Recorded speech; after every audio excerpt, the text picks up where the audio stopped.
Mom, you wouldn't mind if we stayed here for a bit, right?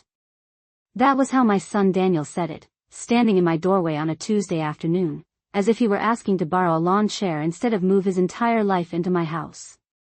I remember the way the late September light fell across the hardwood floor, catching the dust I hadn't noticed before.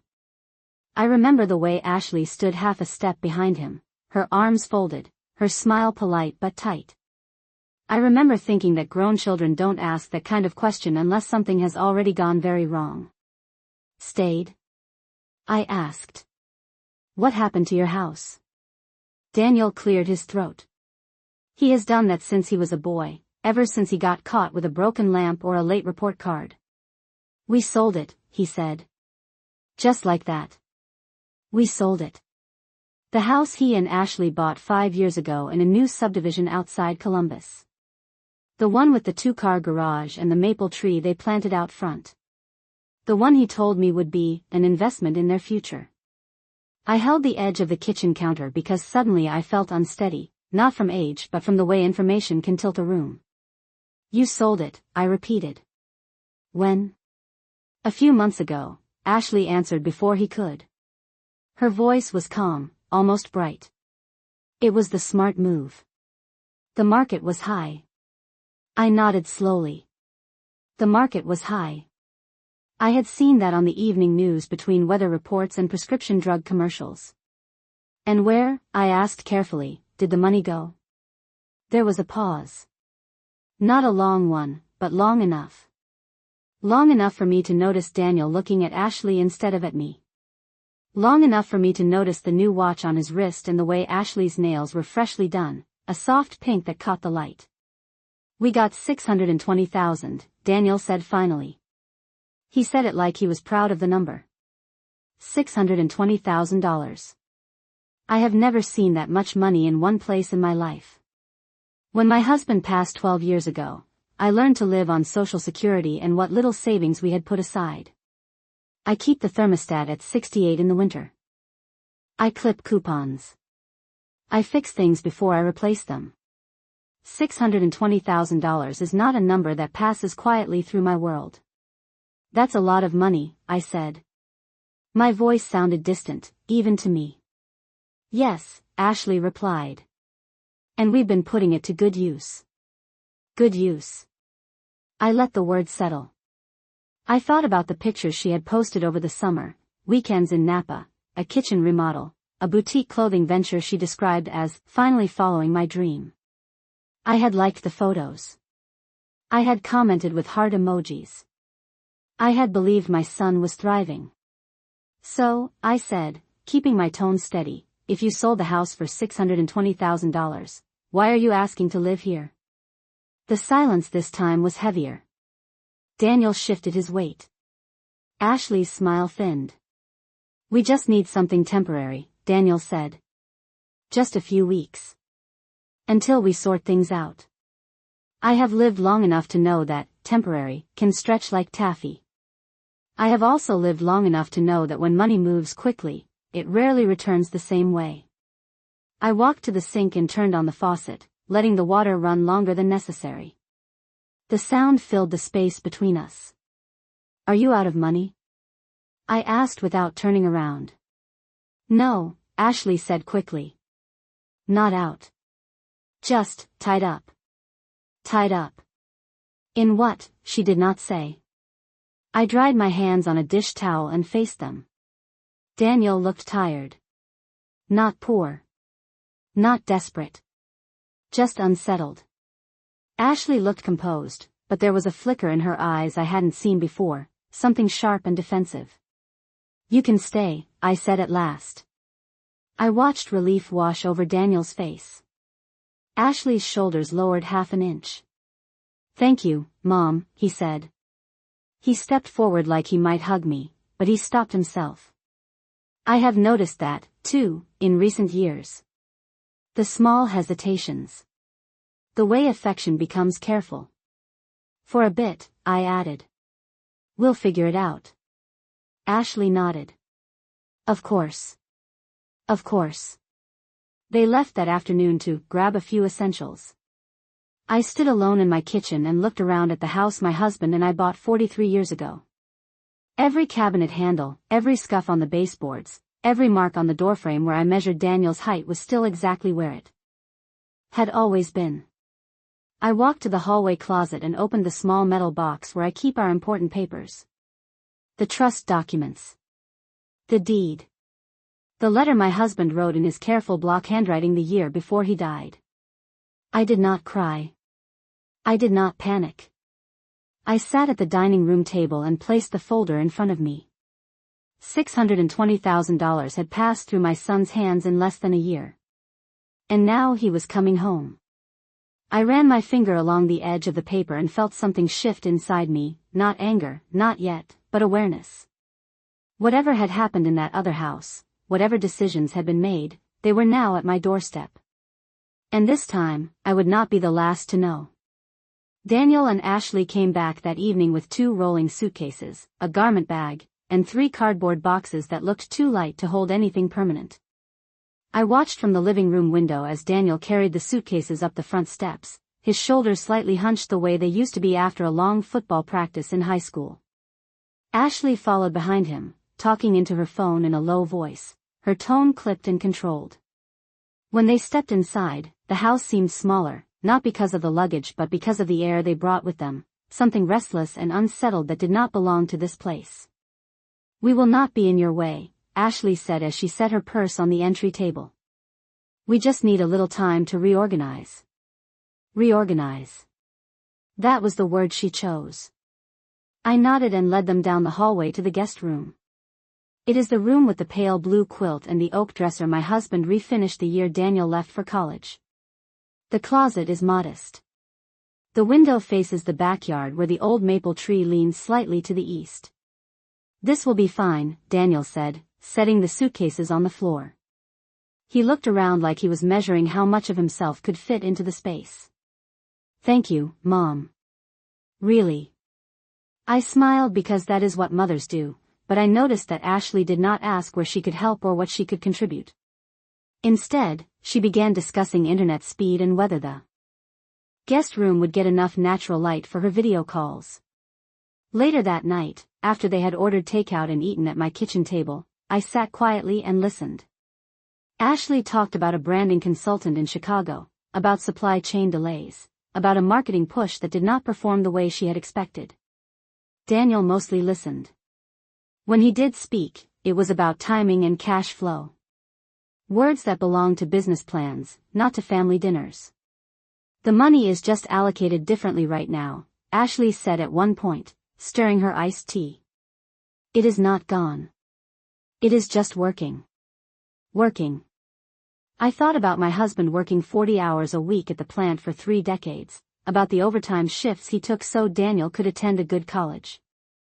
Money, in our house, was not something that worked on its own. It was something that came home tired and sat at the table with us. When the dishes were cleared, Daniel offered to help, but I waved him off. I have always found clarity in small routines. I washed the plates slowly, listening to the hum of their conversation in the other room. I heard Ashley say, "We just need stability for a bit." Stability. I dried my hands and walked to the hallway closet again once they had gone to bed. I took out the folder and sat at the dining room table under the soft yellow light. The trust documents were in order, just as my husband had left them. The house was not in Daniel's name. It had never been. We had structured it carefully after his father's illness, not because we did not trust our son, but because life can shift quickly and we believed in protecting what little we had. I ran my finger along the printed lines that spelled out my authority as sole trustee. I did not feel powerful. I felt alert. The next morning, I woke early, as I always do. I brewed coffee and stood at the kitchen window. At 7:30, I heard movement in the hallway. Ashley emerged first, already dressed in tailored slacks and a cream blouse, her hair perfectly smoothed. Daniel followed, wearing the same watch and the same uncertain expression. "We were thinking," Ashley began, leaning against the counter, "that maybe we could convert the den into more of a shared workspace. Just temporarily." I looked at the den doorway. That room holds my husband's recliner, the old bookshelf, the framed photographs from our camping trips in Michigan. We will see, I said calmly. For now, let us focus on what is necessary. Daniel nodded quickly, grateful for neutrality. Ashley's lips pressed into a thin line before she smiled again. I noticed then that they had brought very little from their house. No framed wedding photo. No decorative pieces. No evidence of a life fully established elsewhere. Suitcases. Boxes. Essentials. It occurred to me that $620,000 can disappear faster than furniture can be packed.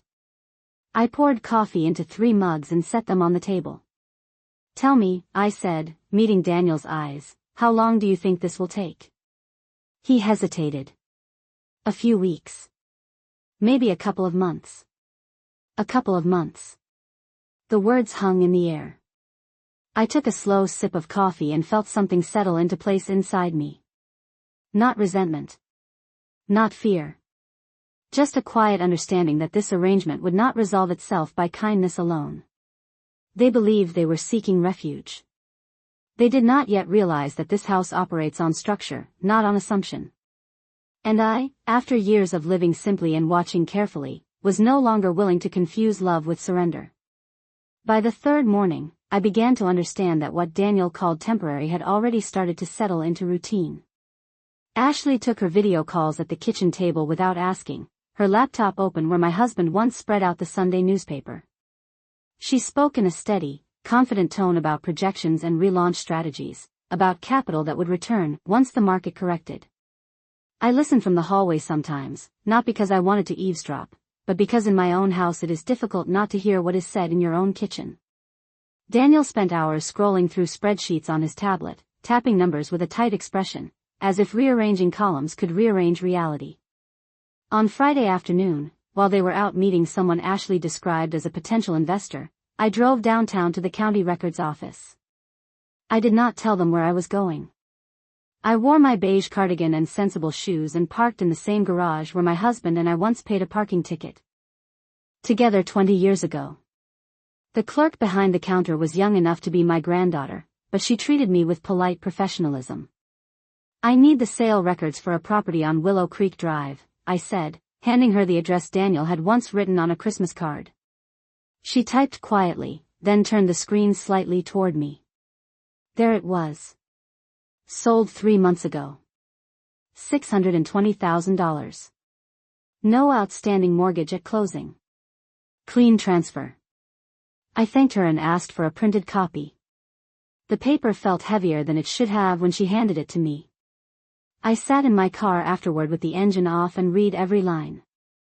The buyer was an investment group from out of state. The funds had been wired to an account ending in numbers I did not recognize. Not Daniel's old account. Not the joint savings account he once mentioned casually over dinner. A different one. I folded the document carefully and placed it in my purse beside the trust folder I had brought with me, as if instinct had told me I would need both. When I returned home, Ashley was already in the kitchen, unpacking a delivery box filled with branded packaging materials in soft pastel colors. You went somewhere? She asked lightly. Just errands, I replied. She nodded and resumed arranging tissue paper as though presentation alone could restore stability. That evening, after dinner, I sat across from Daniel at the table. When you sold the house, I said evenly, did you move the money into a joint account? He looked up sharply. Why are you asking? Because I am trying to understand the plan. He hesitated, then answered, it went into Ashley's business account temporarily. It was easier that way for tax reasons. Ashley, who had been scrolling on her phone, added, it was strategic. We were consolidating assets. Consolidating assets. I have learned that when explanations grow more polished, they often grow less transparent. And how much remains? I asked. Daniel opened his mouth, then closed it.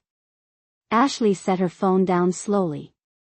Margaret, she said, her tone controlled, business does not work in straight lines. There are investments, overhead, brand positioning. It is not as simple as a savings account. I held her gaze. I did not ask for a lecture. I asked for a number. The room fell quiet. Daniel rubbed his forehead. It is tight right now, he admitted. But we are expecting returns. Expecting returns. I thought about the suitcases in the guest room, the lack of furniture, the absence of anything that suggested they had left a fully functioning home. Are you in debt? I asked softly. Daniel looked at Ashley again before answering. That small motion told me more than any spreadsheet could. We have obligations, he said. Obligations. It is a careful word. It does not say how large, how urgent, or how personal those obligations might be. I nodded once and stood up, gathering the empty glasses. All right, I said. We will handle what is in front of us. Later that night, alone in my bedroom, I spread the county record and the trust documents side by side on my dresser. The numbers did not frighten me. What unsettled me was the pattern. House sold. Funds wired elsewhere. Business expanding. Then silence. Then suitcases at my door. I sat on the edge of the bed and thought about the way Daniel used to come to me when he scraped his knee as a child, trusting that I could fix what hurt. Now he came with financial wounds he would not fully name, expecting shelter without clarity. I turned off the lamp and lay in the dark, listening to the unfamiliar rhythm of 2 extra people breathing down the hall. $620,000 had passed through their hands. And whatever remained of it was no longer enough to keep them independent. I did not feel anger. I felt the slow, steady formation of resolve. If there was a reckoning ahead, it would not be loud. It would be deliberate. And it would begin with knowing exactly where every dollar had gone. The next week unfolded with a kind of strained normalcy that felt rehearsed rather than real. Daniel began leaving the house earlier than usual, saying he had meetings, though he no longer had an office. Ashley transformed the corner of my dining room into what she called a temporary operations center, with neat stacks of branded mailers and a whiteboard propped against the wall where my husband once hung a landscape painting of Lake Erie. She wrote numbers in careful blue marker, revenue targets, and projected margins, as though clarity on a board could replace stability in a bank account. I watched quietly, folding laundry at the kitchen table, listening to the rhythm of her explanations to clients who seemed increasingly cautious. On Wednesday afternoon, while Ashley was on a long call discussing delayed shipments and Daniel was out again, I dialed the number of the bank where my husband and I had held accounts for decades. I asked to speak with Mr. Hargrove, the senior advisor who had helped us set up the trust after my husband's diagnosis. His voice was older now, but steady. "Margaret, it has been a while," he said warmly. "How can I help you?" I chose my words carefully. If a large sum of money is moved into a business account and then spent on operational expenses, is there typically anything left if the business underperforms? There was a brief pause. "That depends entirely on how it was structured," he replied. "But in many cases, if capital is used for expansion and revenue does not meet expectations, liquidity can disappear quickly." Liquidity can disappear quickly. I thanked him and asked a few more general questions about asset protection and personal liability. He answered without prying. When I hung up, I sat for a long moment at the desk in my bedroom, staring at the framed photograph of Daniel at age 10, grinning with a missing front tooth and holding up a science fair ribbon. He had once been so proud of saving $5 from his allowance. He had once asked me if banks ever ran out of money. I had told him no, because banks were careful. That night at dinner, I decided to ask a different kind of question. How much of the $620,000 was invested directly into the business? I kept my tone neutral, as if discussing the weather. Ashley looked up from her plate. "Almost all of it," she said. It made sense to scale while the market was responsive. And was the market responsive? I asked. Daniel exhaled slowly. "At first," he admitted. "But then demand slowed. We expanded too fast." The words were simple, but they carried weight. Expanded too fast. I nodded. "And the rest?" Ashley's fork paused midair. There were personal expenses, she said. Travel. Renovations. Marketing. Renovations. I remembered the new kitchen in the photographs, the marble counters and imported tile.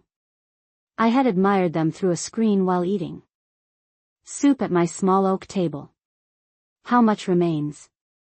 I asked again. Daniel answered this time without looking at Ashley. Less than $50,000. $50,000. From $620,000. The number settled between us like a stone. I did not raise my voice. I did not lecture. I simply absorbed it. And your obligations? I continued. Daniel swallowed. There are outstanding vendor payments. And a line of credit. A line of credit. I had suspected as much. Ashley leaned back in her chair, her expression sharpening. Margaret, we did not come here to be audited, she said. We came because family supports family. I met her gaze evenly. Family also speaks honestly, I replied. Silence followed, not hostile but dense. Daniel stared at his plate. Ashley's jaw tightened. I cleared the dishes one by one, placing them gently in the sink. The water ran steadily, as it always had.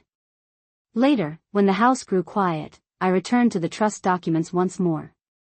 The house, the land, the small investment account my husband left behind, all of it was shielded carefully. Not extravagant. Not vast. But protected. I realized then that Daniel and Ashley had mistaken my modest life for vulnerability. They had assumed that because I lived simply, I did not understand scale. Because I clipped coupons, I did not comprehend risk. Because I did not speak loudly, I would not set terms.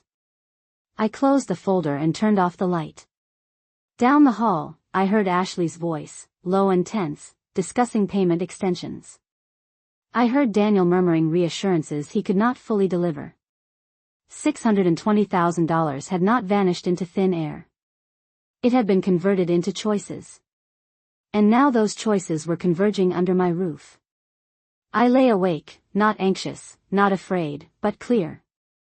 The next move would not belong to panic or pride. It would belong to structure. And structure, unlike speculation, does not disappear overnight. The following Monday, I asked Daniel to sit with me in the living room after breakfast. Ashley had already retreated to the dining room with her laptop, her voice carrying in controlled bursts as she discussed revised payment timelines with someone she called a strategic partner.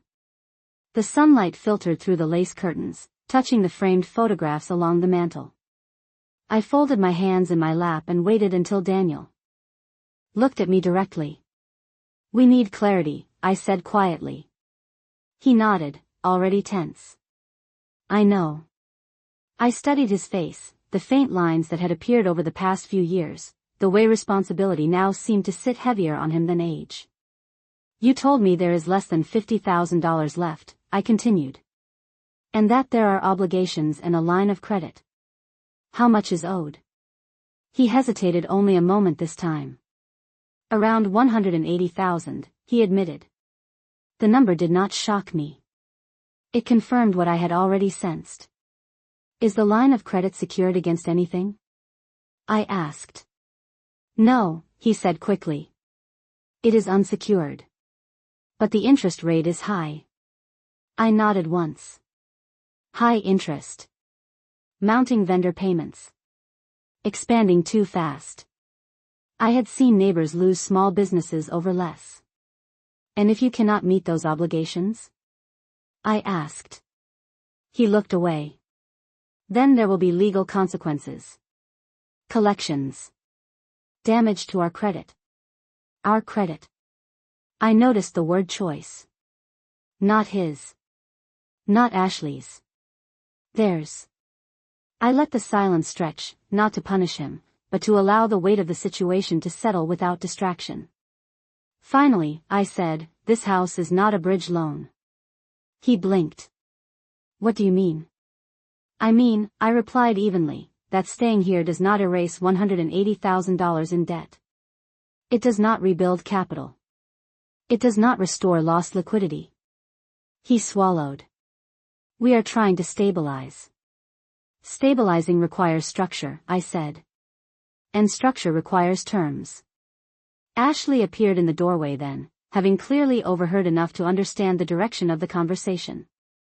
Margaret, she said, her tone measured, we are under enough pressure without formalities between family.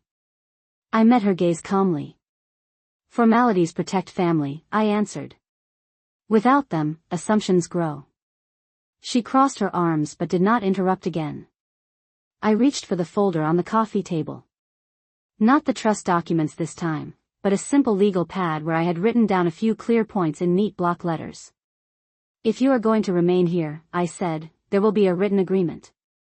You will contribute a fixed monthly amount toward utilities, property taxes, and maintenance. You will not alter any part of this house without my consent. And your stay will be limited to 90 days unless extended in writing. Daniel stared at the page as if it were a foreign language. Mom, he began, that sounds like a lease. It is, I said.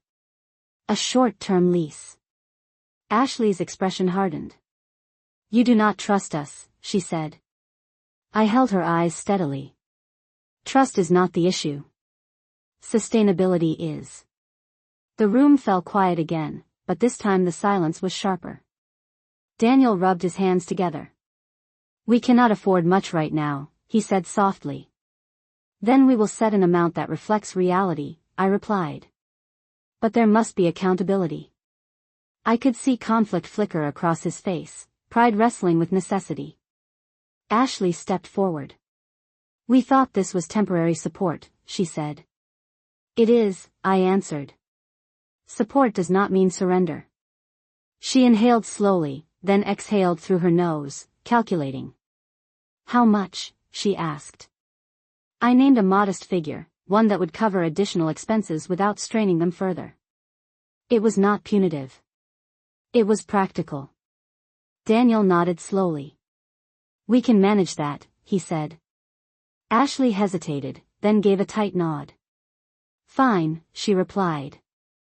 I stood and walked to the window, looking out at the maple tree bending slightly in the autumn breeze. I will have the agreement drafted tomorrow, I said. It protects all of us. Behind me, I heard Ashley whisper something I could not quite catch, something about control. Daniel murmured in response, quieter. I did not turn around. Control was not what I sought. Stability was. Later that evening, after they had retreated to the guest room, I sat alone at the dining room table once more. I ran my fingers over the smooth wood surface, remembering years when this table held birthday cakes, report cards, college applications. Now it held new negotiations.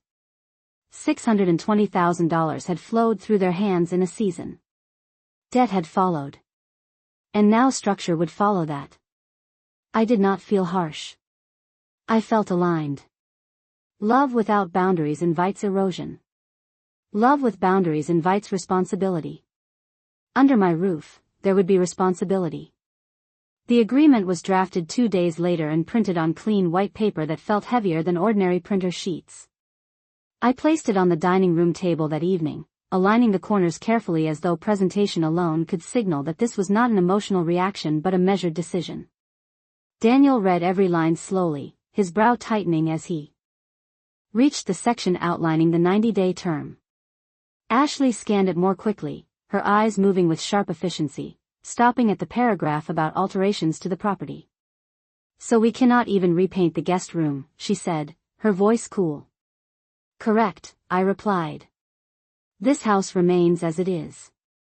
Daniel set the pages down and looked at me with something between frustration and resignation. You really thought this through, he said. Yes, I answered simply. I did. He signed first. His signature was larger than it used to be, the letters pressed hard into the paper. Ashley followed, her handwriting precise and controlled. When they finished, I placed the document back into the folder beside the trust papers. It was done. The terms were clear. Over the next week, something subtle shifted. Daniel began transferring the agreed amount at the start of each month without being reminded. It was not a large sum, but it was consistent. Ashley reduced her presence in the common spaces, taking most of her calls from the guest room now. The whiteboard disappeared from the dining room wall. In its place, I rehung the Lake Erie painting. Structure had introduced a boundary they could not ignore. Yet the tension did not dissolve. It merely settled into a quieter form. One evening, as I watered the plants on the back porch, I overheard Ashley speaking in a low, urgent tone through the open window. If we cannot secure the additional funding within 30 days, the vendors will escalate, she said. We need an extension. Her voice was steady, but there was strain beneath it. Daniel's reply was softer, nearly lost in the breeze. Maybe we should scale down, he suggested. There was a pause. Scaling down is not failure, he added. I stood still, the watering can suspended midair. Scale down. It was the first time I had heard him suggest retreat instead of expansion. Later that night, Daniel knocked on my bedroom door. He did not enter until I invited him. He looked younger in that moment, uncertain in a way I had not seen since he was a teenager deciding on colleges. Mom, he began, if things do not recover, we might need to consider bankruptcy. The word hung between us, heavy but not explosive. I nodded slowly. Have you spoken to a financial attorney? I asked. Not yet, he admitted. Ashley thinks. It is premature. Premature or not, I said evenly, information is not dangerous. Ignorance is. He sat down on the edge of the chair across from me. I thought selling the house was the right move, he said quietly. The market was strong. Ashley's projections looked solid. I studied his face, searching for blame, but found only fatigue. Intent does not erase outcome, I replied gently. But outcome can still be managed. He looked at me then with a flicker of something new, perhaps recognition that I was not merely a shelter but a resource he had underestimated. You always planned ahead, he said. I almost smiled. Your father and I lived through layoffs, recessions, rising interest rates. We did not expand when the numbers looked exciting. We expanded when the foundation was steady. He exhaled, absorbing that. What would you do? He asked. It was the first time he had asked instead of defended. I would gather every statement, every obligation, every contract, I said. Then I would consult someone who is not emotionally invested in pride. He nodded slowly. An attorney, he said. Yes, I replied. And perhaps a business advisor who is not already tied to your decisions. He stood, lingering at the doorway. Thank you, he said softly. After he left, I sat alone in the dim light of my bedside lamp. $620,000 had once felt like a distant number, almost abstract. Now it had transformed into legal terms, repayment schedules, and difficult conversations. Yet beneath all of it, something else was forming. Daniel was beginning to see the difference between ambition and stability. Ashley still moved with determination, but the sharp certainty in her voice had dulled slightly. The house remained quiet, steady, unchanged. The maple tree outside bent with the wind but did not break. I turned off the lamp and lay back against the pillows, listening to the familiar creak of old wood settling in the night. Structure had not solved their crisis. But it had shifted the balance. And sometimes a shift in balance is the first sign that reality has begun to replace illusion. 30 days into their 90-day agreement, the air inside the house felt thinner, as though every conversation required more oxygen than before. Daniel had met with a financial attorney the previous week, a quiet man recommended by one of his former colleagues. He returned from that meeting carrying a thin folder and an expression I recognized immediately. It was the look of someone who had finally been given numbers without decoration. That evening, he asked if we could talk at the dining room table. Ashley remained in the guest room, her voice rising and falling in controlled waves as she negotiated what sounded like another payment extension. Daniel sat across from me, placed the folder on the table, and slid it forward. It is worse than I thought, he said. His voice was steady, but stripped of its earlier defensiveness. I opened the folder and scanned the summary. Outstanding vendor balances, accrued interest on the line of credit, projected penalties if payments were missed again. The attorney had written one phrase in bold near the bottom of the page: insolvency risk within 60 days. I did not react outwardly. I folded my hands and looked at my son. And what did he advise? I asked. He said we should either secure immediate capital or prepare for formal restructuring, Daniel replied. There is no middle ground. No middle ground. I nodded slowly. And securing immediate capital would require what? Daniel hesitated. Collateral, he admitted. I felt the shift before he said the next words. Or a personal guarantee from someone with stable assets. The room was quiet except for the faint hum of the refrigerator. I held his gaze without flinching. You are not asking me to guarantee your debt, I said calmly. It was not a question. He exhaled sharply. I told him you would not, he replied quickly. I told him that would not be fair. Fair. I noticed that word. It had not appeared often in earlier conversations. You are correct, I said evenly. It would not be fair. Ashley entered the room then, her expression composed but alert. We are not asking for that, she said, though her eyes flickered briefly toward the folder. We are exploring all options. I studied her posture, the tension held carefully in her shoulders.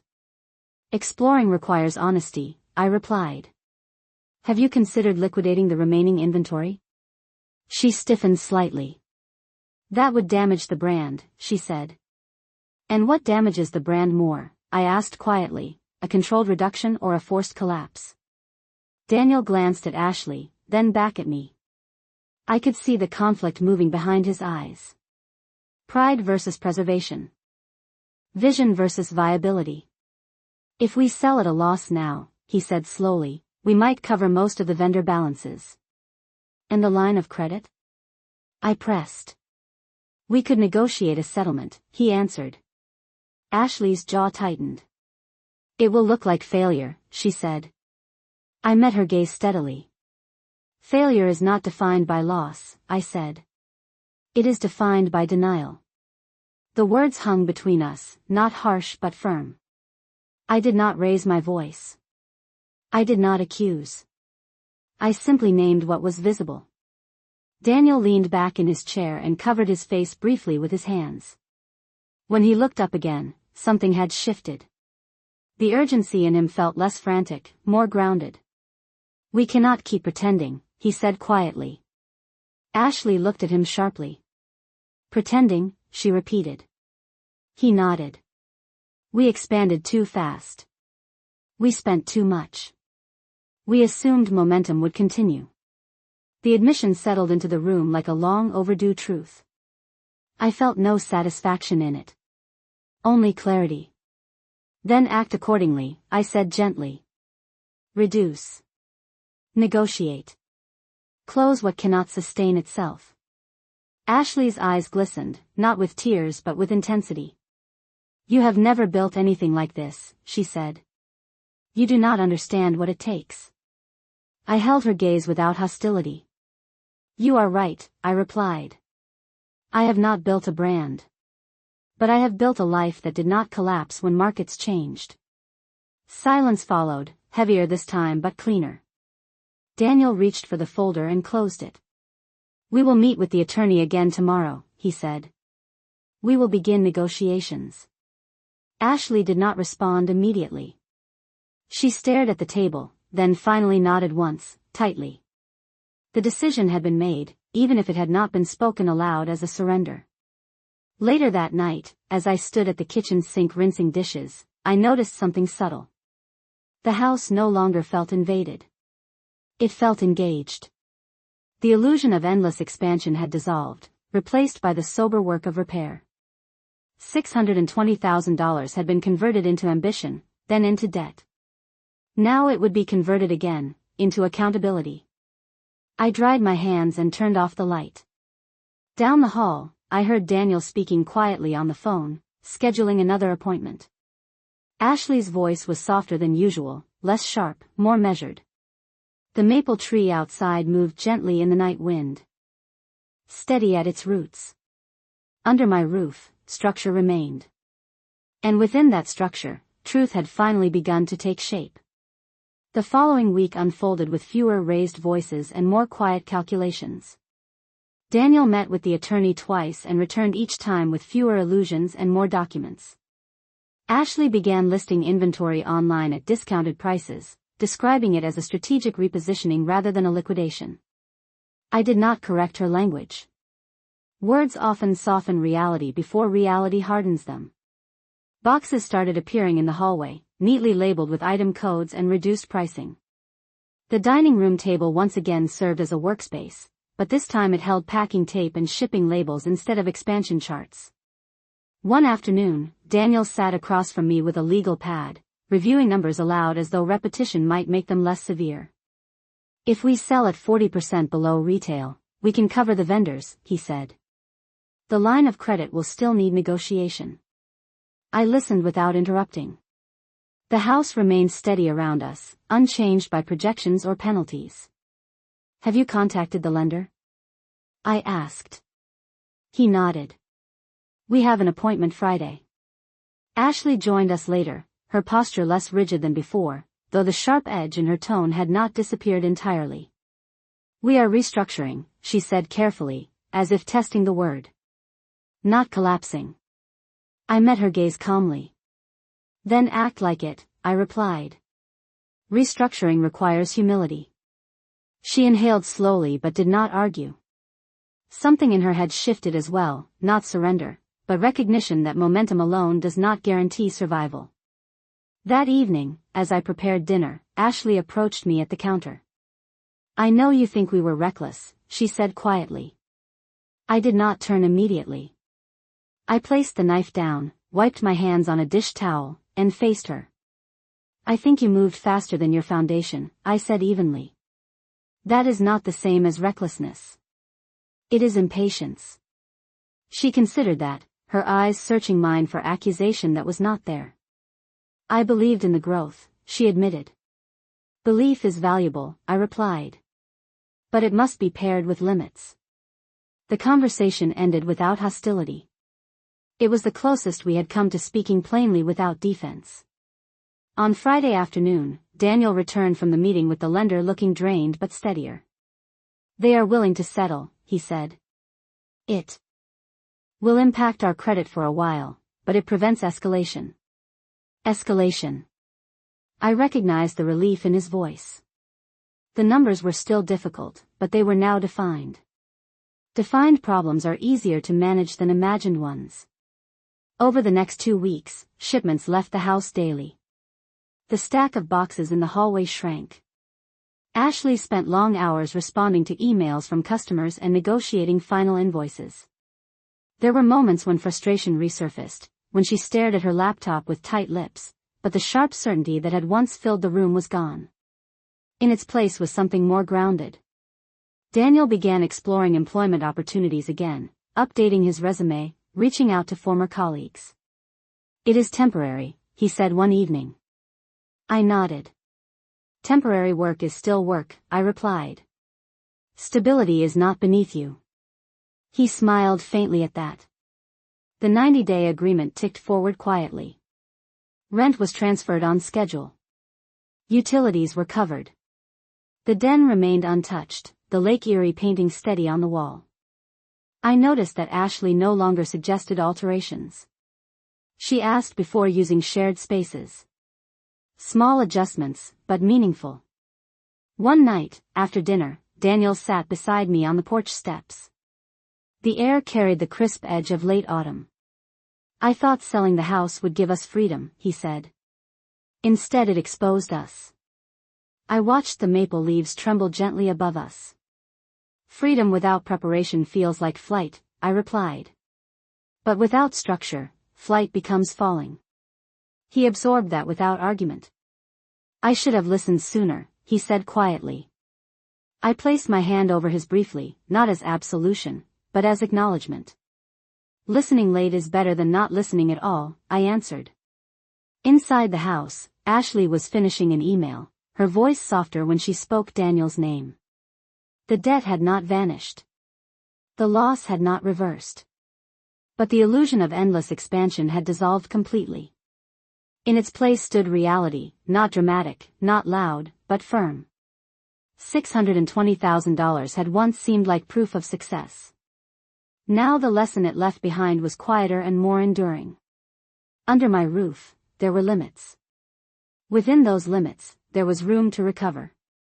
The house did not bend to ambition. It required balance. And balance, once restored, is difficult to ignore.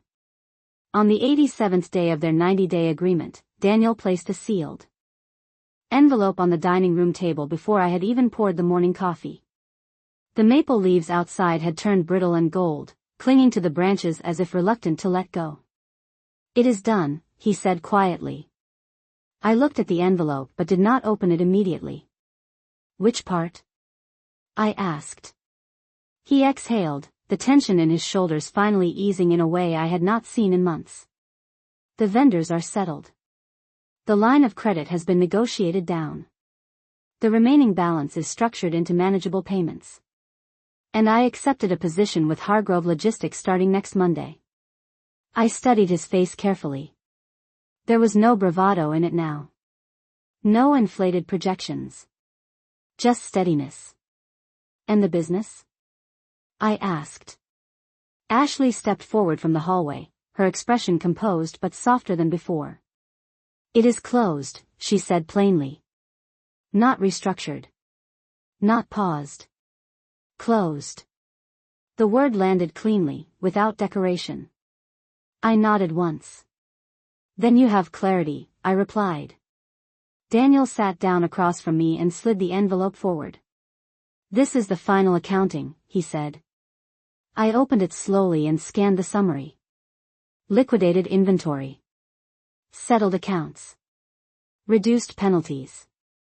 Remaining obligations clearly outlined with dates and amounts. It was not a victory in the traditional sense. It was a reckoning completed with discipline. "You faced it," I said quietly. Daniel nodded. "We should have faced it sooner." Ashley remained standing, her hands loosely clasped in front of her. "I believed growth would fix everything," she admitted. I was wrong. There was no defensiveness in her tone now. Only acknowledgement. I folded the document carefully and placed it beside the trust folder. "Belief is not the enemy," I said. "Ignoring limits is." The room was calm, not triumphant, not tense. Simply balanced. Daniel cleared his throat, though this time the sound held less strain.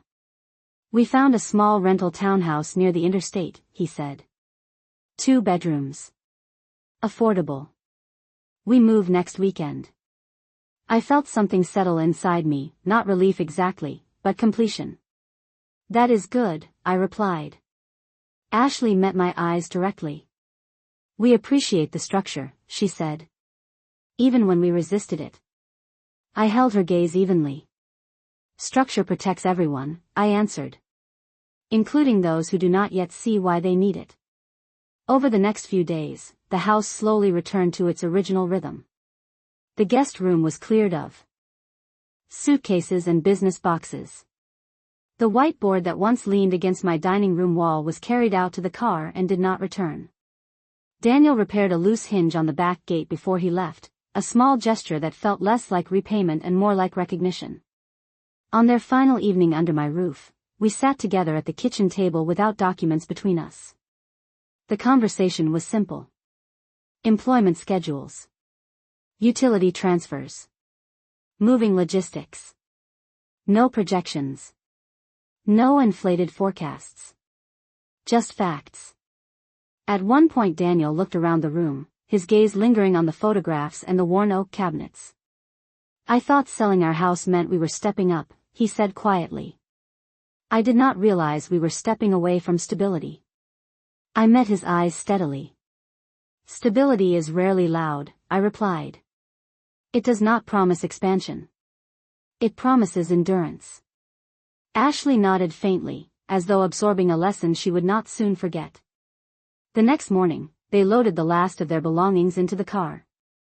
The air was crisp, the sky pale and clear. Daniel hugged me firmly this time, without hesitation. Ashley followed, her embrace brief but sincere. "We will handle the rest," she said.